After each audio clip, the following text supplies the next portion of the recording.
ಪರಂ ಶಾಂತಿ Kannada YouTube channel ಪರಂ ಶಾಂತಿ ಬೇಹದ್ ಜ್ಞಾನಕ್ಕೆ ಸ್ವಾಗತ.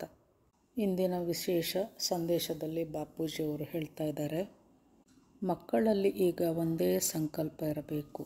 ನಾವೆಲ್ಲರೂ ತಂದೆ ಸಮಾನರಾಗಿ ವಿಶ್ವ ಪರಿವರ್ತನೆಯ ಕಾರ್ಯವನ್ನು ಸಂಪನ್ನಗೊಳಿಸಬೇಕು ಹಾಗೂ ಸಂಪೂರ್ಣ ವಿಶ್ವದ ಮುಂದೆ ತಂದೆಯನ್ನು ಪ್ರತ್ಯಕ್ಷಪಡಿಸಬೇಕು. ಈಗ ನಡೆಯುತ್ತಿರುವ ಸಮಯ ಭಾಗ್ಯವನ್ನು ಸಂಪಾದಿಸುವಂತಹ ಸಮಯವಾಗಿದೆ. ಹೀಗಾಗಿ ಸಂಕಲ್ಪಗಳ ಸ್ಪೀಡನ್ನು ಕಡಿಮೆ ಮಾಡಬೇಕು. ಈಗ ಅಂತಿಮ ಸಮಯ ನಡೆಯುತ್ತಿದೆ. ನಮ್ಮ ಕಣ್ಣಿಗೆ ಈಗ ಯಾವುದೇ ರೀತಿಯ ವಿನಾಶದ ಚಿಹ್ನೆಗಳು ಕಾಣದಿದ್ದರೂ ಸಹ ಎಲ್ಲವೂ ಒಂದು ಘಳಿಗೆಯಲ್ಲಿ ಪರಿವರ್ತನೆಯಾಗಲಿದೆ. ನಾವು ಸದಾ ತಂದೆಯ ಸಮಾನ ಸ್ಥಿತಿ ಆತ್ಮಸ್ವರೂಪದ ಸ್ಥಿತಿಯಲ್ಲಿದ್ದಾಗ ತಂದೆಯ ಹಾಗೂ ನಮ್ಮ ಫ್ರೀಕ್ವೆನ್ಸಿ ಒಂದೇ ಆಗಿಬಿಡುತ್ತದೆ. ಆಗ ತಕ್ಷಣವೇ ಮೇಲಿನಿಂದ ತಂದೆಯು ಪವರನ್ನು ಕಳಿಸಿದಾಗ ನಾವು ಸಾಕಾರಿ ಶರೀರದಲ್ಲಿರುವಂತಹ ಆತ್ಮರು ಪವರನ್ನು ಸ್ವೀಕರಿಸಲು ಸಿದ್ಧರಾಗುತ್ತೇವೆ. ಈಗ ಈ ಒಂದು ಕ್ಷಣದ ಪ್ರತೀಕ್ಷೆಯಲ್ಲಿ ನಾವಿದ್ದೇವೆ. ತಂದೆಯೂ ಸಹ ತಯಾರಾಗಿದ್ದಾನೆ. ಸಾಕಾರಿಗಳು ತಯಾರಾಗುತ್ತಿದ್ದಂತೆ ಪವರನ್ನು ತಂದೆ ಕಳಿಸಲಿದ್ದಾನೆ. ಆಗ ಪರಿವರ್ತನೆಯಾಗಲು ಒಂದು ಕ್ಷಣವೂ ಸಹ ಬೇಕಾಗುವುದಿಲ್ಲ. ಹೀಗಾಗಿ ವಾಣಿಯಲ್ಲಿಯೂ ಸಹ ನಾವು ಸದಾ ಕೇಳುತ್ತಾ ಬಂದಿದ್ದೇವೆ, ಪರಿವರ್ತನೆ ಎನ್ನುವುದು ಒಂದು ಕ್ಷಣದಲ್ಲಿ ಅಚಾನಕ್ಕಾಗಿ ಆಗುವುದು ಎಂದು. ಅಂದರೆ ಪರಿವರ್ತನೆಗೆ ವರ್ಷಾನುಗಟ್ಟಲೆ ಸಮಯ ಬೇಕಾಗುವುದಿಲ್ಲ. ತಂದೆಯು ಪ್ರೀತಿಯ ಸಾಗರವಾಗಿದ್ದಾನೆ, ಕರುಣಾ ಸಾಗರವಾಗಿದ್ದಾನೆ, ಎಲ್ಲ ಆತ್ಮಗಳ ತಂದೆಯಾಗಿದ್ದಾನೆ. ಹೀಗಾಗಿ ಕರುಣಾಮಯಿ ತಂದೆಯು ಎಲ್ಲ ಆತ್ಮರನ್ನು ಇನ್ನೂ ಬಹಳಷ್ಟು ಸಮಯ ದುಃಖದಲ್ಲಿರುವುದನ್ನು ನೋಡಲು ತಂದೆ ಬಯಸುವುದಿಲ್ಲ. ಹೀಗಾಗಿ ಈ ಪರಿವರ್ತನೆಯ ಕಾರ್ಯವು ಅಚಾನಕ್ಕಾಗಿ ಹಾಗೂ ಆಶ್ಚರ್ಯಜನಕವಾಗಿ ಆಗಲಿದೆ. ಕೇವಲ ಒಂದೇ ಒಂದು ಕ್ಷಣದಲ್ಲಿ ಎಲ್ಲವೂ ಪರಿವರ್ತನೆ ಆಗಲಿದೆ. ಹೆಚ್ಚು ಸಮಯ ಬೇಕಾಗುವುದೇ ಇಲ್ಲ. ಆದರೆ ಆತ್ಮಗಳಿಗೆ ಈ ಸಮಯ ಬಹಳ ದೀರ್ಘವಾಗಿ ನಡೆಯುತ್ತಿದೆ ಎಂದೆನಿಸುತ್ತದೆ. ಏಕೆಂದರೆ ದುಃಖದಲ್ಲಿರುವ ಸಮಯ ಬಹಳ ದೀರ್ಘವಾಗಿದೆ ಎಂದು ಆತ್ಮಗಳಿಗೆ ಅನಿಸುವುದು ಸಹಜ. ಜಗತ್ತಿನಲ್ಲಿ ದುಃಖ, ವಿನಾಶ ಈ ಎಲ್ಲ ಸೀನ್ಗಳು ನಮ್ಮ ಕಣ್ಣ ಮುಂದೆ ಬರ್ತಾ ಇದೆ. ಬಾಪೂಜಿಯವರು ಹೇಳ್ತಾರೆ, ಇನ್ನು ಮೇಲೆ ಇದೆಲ್ಲವೂ ಹೆಚ್ಚಾಗಲಿದೆ. ಮುಂದೆ ಬರಲಿರುವ ಸಮಯದಲ್ಲಿ ದುಃಖ, ವಿನಾಶ, ನೋವು ಇವೆಲ್ಲವೂ ಭಯಂಕರವಾದಂತಹ ಸೀನ್ಗಳು ನಮ್ಮ ಕಣ್ಣು ಮುಂದೆ ಬರಲಿವೆ. ಇದೆಲ್ಲ ನೋಡುವ ಧೈರ್ಯ ನಿಮಗೆ ಇದೆಯೇ ಎಂದು ಬಾಪೂಜಿ ಕೇಳ್ತಾರೆ. ಹೀಗಾಗಿ ತಂದೆಯು ಮಕ್ಕಳನ್ನು ಬಹಳಷ್ಟು ಸಮಯ ದುಃಖದಲ್ಲಿ ಇಡಲು ಬಯಸುವುದಿಲ್ಲ.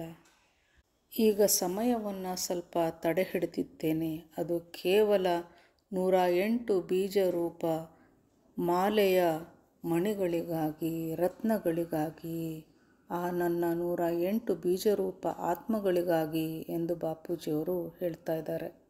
ಜಗತ್ತು ಈಗ 3ನೇ ವಿಶ್ವಯುದ್ಧದತ್ತ ದಾಪುಗಾಲಿಡುತ್ತಿದೆ. ಇದನ್ನು ಸಹ ಬಾಪೂಜಿಯವರು ಪದೇ ಪದೇ ತಡೆಯುತ್ತಿದ್ದಾರೆ. ತನ್ನ ಮಕ್ಕಳಿಗಾಗಿ ತಂದೆಯು ಸಮಯವನ್ನು ತಡೆ ಹಿಡಿದಿದ್ದಾನೆ. 108 ಬೀಜರೂಪ ಆತ್ಮಗಳಿಗಾಗಿ ಸಮಯ ನಿಂತಿದೆ. 108 ಬೀಜರೂಪ ಆತ್ಮರು ವಿಜಯರತ್ನರು ತಮ್ಮ ಸೀಟ್ನಲ್ಲಿ ಸೆಟ್ ಆಗುತ್ತಿದ್ದಂತೆ ಪರಿವರ್ತನೆಯ ಕಾರ್ಯವು ಆರಂಭವಾಗಿ ಬಿಡುವುದು. ಯಾರು ಸಮಯವನ್ನು ನೋಡಿ ಪುರುಷಾರ್ಥ ಮಾಡುತ್ತಿದ್ದಾರೋ ಅವರ ನಂಬರ್ ಅಷ್ಟೇ ಹಿಂದಕ್ಕೆ ಹೋಗುತ್ತಿದೆ. ಎಲ್ಲಿ ಇನ್ನು ಯುದ್ಧ ಆರಂಭವಾಗಿ ಇಲ್ವಲ್ಲ, ಯಾವ ದುಃಖವೂ ಇಲ್ವಲ್ಲ, ಚೆನ್ನಾಗೇ ನಡೀತಾ ಇದೆ ಜೀವನ ಅಂತ ಹೇಳಿ ಆಲಸ್ಯದಲ್ಲಿರುವಂತಹ ಮಕ್ಕಳು ನಂತರದಲ್ಲಿ ವಿನಾಶವನ್ನು ಕಂಡು ಅಂದಿನಿಂದ ಅವರು ಪುರುಷಾರ್ಥ ಮಾಡ ಹೊರಟರೆ ಅವರಿಗೆ ಏನೂ ಕೈಗೆ ಎಟಕದು. ಇಷ್ಟೇ ಅಲ್ಲದೆ ತಾನು ಪುರುಷಾರ್ಥ ಮಾಡದಿರುವುದಕ್ಕೆ ಎಲ್ಲವನ್ನ ಮಕ್ಕಳು ಬಾಪೂಜಿಯವರ ಮೇಲೆ ಹಾಕ್ತಾರೆ. ಬಾಪೂಜಿಯವರಿದ್ದಾರಲ್ಲ, ಅವರೇ ನೋಡ್ತಾರೆ, ಅವರೇ ಮಾಡ್ತಾರೆ, ಅವರೇ ನಮ್ಮ ಪರಮಪಿತ ತಂದೆ ಎಲ್ಲವನ್ನ ನೋಡಿಕೊಳ್ತಾನೆ ಎಂತೆಲ್ಲ ಎಲ್ಲ ಹೊಣೆಯನ್ನು ತಂದೆ ಮೇಲೆ ಹಾಕಿಬಿಡ್ತಾರೆ. ಆದರೆ ನೆನಪಿರಲಿ, ಬಾಪೂಜಿಯವರು ನಮಗೆ ಆರಂಭದಿಂದಲೂ ಹೇಳ್ಕೊಳ್ತಾ ಬಂದಿದ್ದಾರೆ, ಚೆನ್ನಾಗಿ ಜ್ಞಾನವನ್ನು ತಿಳಿದುಕೊಳ್ಳಿ, ನೀವು ಮಕ್ಕಳೇ ನಿಮಿತ್ತರಾಗಿ ಪರಿವರ್ತನೆ ಕಾರ್ಯ ಮಾಡಬೇಕಿದೆ ಎಂದು ಹೇಳುತ್ತಲೇ ಬಂದಿದ್ದಾರೆ. ಮಕ್ಕಳೇ ತಂದೆಯನ್ನು ಪ್ರತ್ಯಕ್ಷಪಡಿಸಲಿದ್ದಾರೆ. ಮಕ್ಕಳೇ ತಂದೆಯ ಸಮಾನರಾಗಿ ವಿಶ್ವ ಪರಿವರ್ತನೆ ಕಾರ್ಯವನ್ನು ಮಾಡಲಿದ್ದಾರೆ ಎಂದು ಬಾಪೂಜಿಯವರು ಆರಂಭದಿಂದಲೇ ಹೇಳಿದ್ದಾರೆ. ಆದರೆ ಭಕ್ತರ ಕ್ಯಾಟಗರಿಯಲ್ಲಿ ಬರುವಂತಹ ಆತ್ಮರು ಇಲ್ಲ, ಎಲ್ಲವನ್ನ ಪರಮಪಿತ ತಂದೆ ಬಾಪೂಜಿಯವರೇ ಮಾಡುತ್ತಾರೆ ಎಂದು ಎಲ್ಲವನ್ನ ತಂದೆಯ ಮೇಲೆ ಹಾಕುತ್ತಾರೆ. ಆದರೆ ಮಾಡುವವರು ನಾವು, ಮಾಡಿಸುವವರು ಪರಮಪಿತ ತಂದೆ ಆಗಿದ್ದಾರೆ ಎನ್ನುವುದನ್ನು ಚೆನ್ನಾಗಿ ಅರ್ಥ ಮಾಡಿಕೊಳ್ಳಬೇಕು. ಎಲ್ಲದಕ್ಕೂ ಪವರ್ ಹೌಸ್ ಆ ಪರಮಪಿತ ತಂದೆಯೇ ಆಗಿದ್ದಾನೆ, ಬಾಪೂಜಿಯವರೇ ಆಗಿದ್ದಾರೆ. ಆದರೆ ಅವರು ಮಕ್ಕಳನ್ನು ನಿಮಿತ್ತರನ್ನಾಗಿ ಮಾಡಿ ಎಲ್ಲ ಕಾರ್ಯವನ್ನು ಮಾಡಿಸಲಿದ್ದಾರೆ. ಇದರ ಬಗ್ಗೆ ಚೆನ್ನಾಗಿ ಗಮನ ಕೊಡಿ. ನಾವು ತಂದೆಯ ರೂಪಗಳಾಗಿದ್ದು ಈ ರೂಪಗಳಿಂದಲೇ ವಿಶ್ವ ಪರಿವರ್ತನೆಯ ಕಾರ್ಯ ನಡೆಯಬೇಕಿದೆ. ನಿಮ್ಮ ಮನಸ್ಸು ಬುದ್ಧಿಯನ್ನು ಈ ಜಗತ್ತಿನಿಂದ ಹೊರತೆಗೆಯಿರಿ. ಇಂದಿನಿಂದಲೇ ಪುರುಷಾರ್ಥದತ್ತ ಗಮನ ಕೊಡಿ. ನಾನು ಸಮಯ ಬಂದಾಗ ನೋಡಿ ಮಾಡುತ್ತೇನೆ ಎಂದರೆ ಅವರ ನಂಬರ್ ಹಿಂದೆ ಹೋಗುತ್ತಿದೆ ಅಂತಂದರೆ ಈ ಪರಿವರ್ತನೆಯ ಕಾರ್ಯದಲ್ಲಿ ನೀವು ಕೈ ಜೋಡಿಸಲು ಸಾಧ್ಯವೇ ಇಲ್ಲ. ಅಂದ ಮೇಲೆ ನಿಮಗೆ ಯಾವ ಪ್ರಾಪ್ತಿಯೂ ಸಹ ಸಿಗಲಾರದು. ಇದು ತಂದೆಯ ವಾರ್ನಿಂಗ್ ಆಗಿದೆ. ಹೀಗಾಗಿ ನಾವು ಮಕ್ಕಳು 24/7 ಪುರುಷಾರ್ಥದಲ್ಲಿ ಮುಳುಗಬೇಕು. ಆತ್ಮಸ್ವರೂಪದಲ್ಲಿ ಇರುವುದನ್ನು ಅಭ್ಯಾಸ ಮಾಡಬೇಕು. ಈ ಜಗತ್ತಿನ ಮಾಯೆಯಿಂದ ದೂರ ಸರಿಯಿರಿ.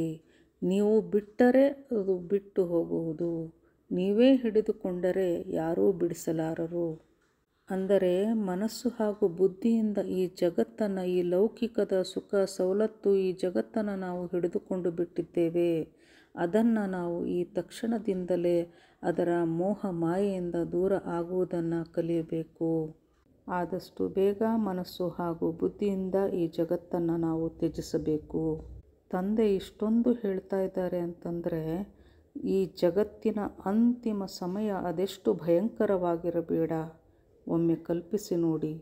ಮನಸ್ಸು ಹಾಗೂ ಬುದ್ಧಿಯನ್ನು ನಿಮ್ಮ ಹಳೆಯ ಜಗತ್ತಿನಿಂದ ಹೊರತೆಗೆಯಿರಿ. ಅಷ್ಟೇ ಅಲ್ಲದೆ ನಿಮ್ಮ ಸಂಪರ್ಕದಲ್ಲಿ ಬರುವಂಥ ಆತ್ಮರಿಗೂ ಸಹ ಮನೆಗೆ ಹೋಗುವ, ಮನೆ ಅಂತಂದರೆ ಏನು?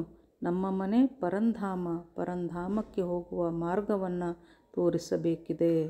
ನಾವು ಆತ್ಮಸ್ವರೂಪದ ಅಭ್ಯಾಸ ಮಾಡಬೇಕು. ಆತ್ಮಸ್ವರೂಪದಲ್ಲಿ ಬಂದರೆ ಸಾಕು, ಮುಂದೆ ಎಲ್ಲವನ್ನು ಆ ತಂದೆಯೇ ಮಾಡಲಿದ್ದಾನೆ. ನಾವು ಇಷ್ಟಾದರೂ ಅಂದರೆ ಪುರುಷಾರ್ಥವನ್ನಾದರೂ ಮಾಡಲೇಬೇಕಲ್ಲ. ನಮ್ಮ ಸೀಟ್ನಲ್ಲಿ ಸೆಟ್ಟಾಗುವಂತಹ ಕೆಲಸ, ಆತ್ಮಸ್ವರೂಪದ ಸ್ಥಿತಿಯಲ್ಲಿ ನೆಲೆಯಾಗುವಂತಹ ಕೆಲಸ ನಾವೇ ಮಾಡಬೇಕು. ಇದನ್ನು ನಾವೇ ಮಾಡಬೇಕು. ಇದು ತಂದೆ ಮಾಡುವುದಿಲ್ಲ. ಈ ಪುರುಷಾರ್ಥಕ್ಕಾಗಿ ಬಹಳಷ್ಟು ಸರಳ ಉಪಾಯಗಳನ್ನು ಸಹ ಬಾಪೂಜಿಯವರು ನಮಗೆ ಕೊಟ್ಟಿದ್ದಾರೆ. ಆ ಉಪಾಯಗಳಿಂದ ನಾವು ಆತ್ಮಸ್ವರೂಪದಲ್ಲಿ ಬರುವ ಅಭ್ಯಾಸವನ್ನು ಮಾಡುತ್ತಿರಬೇಕು. ಕೇವಲ ಮಾತನಾಡುವುದರಿಂದ, ಜ್ಞಾನ ಇನ್ನೊಬ್ಬರಿಗೆ ಹಂಚಿಕೊಳ್ಳುವುದರಿಂದ ಏನೂ ಸಿಗುವುದಿಲ್ಲ. ತಂದೆ ಹೇಳಿರುವಂಥ ಉಪಾಯಗಳನ್ನು, ಆತ್ಮಸ್ವರೂಪದಲ್ಲಿ ನೆಲೆಯಾಗುವುದನ್ನು ನಾವು ಪ್ರಾಕ್ಟಿಕಲ್ ಆಗಿ ಮಾಡಬೇಕಿದೆ. ಮಾತಿನಿಂದ ಏನೂ ಆಗದು, ಮಾಡಿ ತೋರಿಸಬೇಕಿದೆ. ಆರಂಭದಲ್ಲಿ 1 ಗಂಟೆ, 2 ಗಂಟೆ, 10 ಗಂಟೆ ಹೀಗೆ ಮುಂದುವರಿಯುತ್ತಾ ನಮ್ಮ ಆತ್ಮಸ್ವರೂಪದ ಸ್ಥಿತಿಯು ಹೆಚ್ಚುತ್ತಾ ಹೋಗಬೇಕು. ಆತ್ಮಸ್ವರೂಪ ತಂದೆಯ ಸಮಾನ ಸ್ವರೂಪ. ಇದು ನನ್ನ ಆತ್ಮನ ಒರಿಜಿನಲ್ ಸ್ವರೂಪವಾಗಿದೆ. ತಂದೆಯ ಸಮಾನ ಸ್ಥಿತಿಗೆ ಬರಬೇಕು, ಆತ್ಮಸ್ವರೂಪದಲ್ಲಿರಬೇಕು. ಈ ಒಂದು ಕೆಲಸವನ್ನು ನಾವು ಮಾಡಲೇಬೇಕು. ಇದಕ್ಕಾಗಿ ತಂದೆಯ ಪ್ರತಿಯೊಂದು ಡೈರೆಕ್ಷನ್ನ ಮೇಲೆ ನಾವು ಅಟೆನ್ಷನ್ ಇಡಬೇಕು ಹಾಗೂ ಪ್ರಾಕ್ಟಿಕಲ್ ಆಗಿ ನಾವು ಅನುಭವಕ್ಕೆ ತಂದುಕೊಳ್ಳಬೇಕು. ಜೊತೆಗೆ ನಮ್ಮ ಸಂಸ್ಕಾರಗಳನ್ನು ನಾವು ಚೆಕ್ ಮಾಡುತ್ತಾ ಇರಬೇಕು. ಹಾಗೂ ನಮ್ಮ ಅಭ್ಯಾಸ ಅಂದರೆ ನಾನು ಈ ಅಭ್ಯಾಸದಲ್ಲಿ ಎಷ್ಟು % ವಿಜಯಿ ಆಗುತ್ತಿದ್ದೇನೆ, ಎಷ್ಟು ಸಫಲತೆ ನನಗೆ ಸಿಗುತ್ತಿದೆ ಎಂದು ಚೆಕ್ ಮಾಡುತ್ತಿರಬೇಕು. ನಿರಂತರ ಕರ್ಮಯೋಗಿಗಳಾಗಬೇಕು. ತಂದೆಯ ಸ್ವರೂಪದಲ್ಲಿದ್ದು ಎಲ್ಲ ಕೆಲಸಗಳನ್ನು ಮಾಡುತ್ತಾ ಹೋಗಬೇಕು. ನಿರಂತರವಾಗಿ ಆತ್ಮಸ್ವರೂಪದಲ್ಲಿದ್ದು ಈ ಶರೀರದ ಮೂಲಕ ನನ್ನ ಕಾರ್ಯಗಳನ್ನು ಕೆಲಸಗಳನ್ನು ನಾನು ಮಾಡುತ್ತಿದ್ದೇನೆ. ನಾನು ನಿರಂತರವಾಗಿ ಪರಮ ಪ್ರಕಾಶ, ಪರಮ ಲೈಟ್, ಪರಮ ಶಾಂತಿಯ ಸ್ವರೂಪದಲ್ಲಿಯೇ ಇದ್ದೇನೆ. ಹಾಗೂ ನಾವು ಎಷ್ಟು ಸಮಯ ಆತ್ಮಸ್ವರೂಪದ ಸೀಟ್ನಲ್ಲಿ ಸ್ಥಿತರಾಗಿದ್ದೇವೆ ಎನ್ನುವುದನ್ನು ಆಗಾಗ್ಗೆ ಚೆಕ್ ಮಾಡಿಕೊಳ್ಳುತ್ತಿರಬೇಕು. ಏನಾದರೂ ಲೋಪದೋಷ ಕಂಡುಬಂದಲ್ಲಿ ಚೆಕ್ ಮಾಡುವುದರ ಜೊತೆಗೆ ಚೇಂಜ್ ಕೂಡ ಮಾಡುತ್ತಾ ಹೋಗಬೇಕು. ಬಾಪೂಜಿಯವರು ಸದಾ ನಮ್ಮೊಂದಿಗಿದ್ದಾರೆ. ಬಾಪೂಜಿಯವರ ವಿಚಾರಗಳು ಸದಾ ನಮ್ಮ ಮನದಲ್ಲಿವೆ. ಬಾಪೂಜಿಯವರು ವಿಚಾರವಾಗಿ ನಮ್ಮ ಮನದಲ್ಲಿ, ಜ್ಞಾನವಾಗಿ ನಮ್ಮ ಮನದಲ್ಲಿ ಹಾಗೂ ನಮ್ಮ ಸ್ವರೂಪದಲ್ಲಿ ಬಾಪೂಜಿಯವರು ಪ್ರಾಕ್ಟಿಕಲ್ ಆಗಿ ಸದಾ ನಮ್ಮೊಂದಿಗೆ ಇದ್ದಾರೆ. ಬಾಪೂಜಿಯವರು ಹೇಳ್ತಾರೆ, ಪ್ರತಿಯೊಬ್ಬ ಆತ್ಮನ ಜೊತೆಗೆ, ಪ್ರತಿಯೊಬ್ಬ ಮಕ್ಕಳ ಜೊತೆಗೆ ನನ್ನ ಒಂದು ರೂಪ ಕೆಲಸ ಮಾಡುತ್ತಿದೆ ಎನ್ನುತ್ತಾರೆ. ಅಂದಾಗ ತಂದೆಯು ನಮ್ಮೊಂದಿಗೆ ಪ್ರಾಕ್ಟಿಕಲ್ ಆಗಿ ನಮ್ಮೊಂದಿಗೆ ಇದ್ದಾರೆ. ಅಂದ ಮೇಲೆ ಪರಿವರ್ತನೆ ಕಾರ್ಯವನ್ನು ನಾವು ಮಾಡದಿದ್ದರೆ ಇನ್ಯಾರು ತಾನೇ ಮಾಡಲು ಸಾಧ್ಯ? ತಂದೆಯ ಪಾಲನೆಯ ರಿಟರ್ನನ್ನು ನಾವು ಕೊಡಬೇಕಿದೆ. ಕೆಲ ಆತ್ಮರು ತಂದೆಯ ಪಾಲನೆ, ಪ್ರೀತಿಯನ್ನು ಹೆಚ್ಚಾಗಿ ಪಡೆದುಕೊಂಡಿದ್ದಾರೆ. ಅಂದ ಮೇಲೆ ಅವರ ಜವಾಬ್ದಾರಿ ಎಲ್ಲರಿಗಿಂತ ಹೆಚ್ಚಾಗುತ್ತಾ ಹೋಗುತ್ತದೆ. ಹೊಸದಾಗಿ ಬಂದಂತಹ ಆತ್ಮರಿಗೂ ಬರುತ್ತಿರುವ ಆತ್ಮರಿಗೂ ಸಹ ತಂದೆಯ ಪಾಲನೆ, ತಂದೆಯ ಪ್ರೀತಿ ಸಿಗುತ್ತಿದೆ.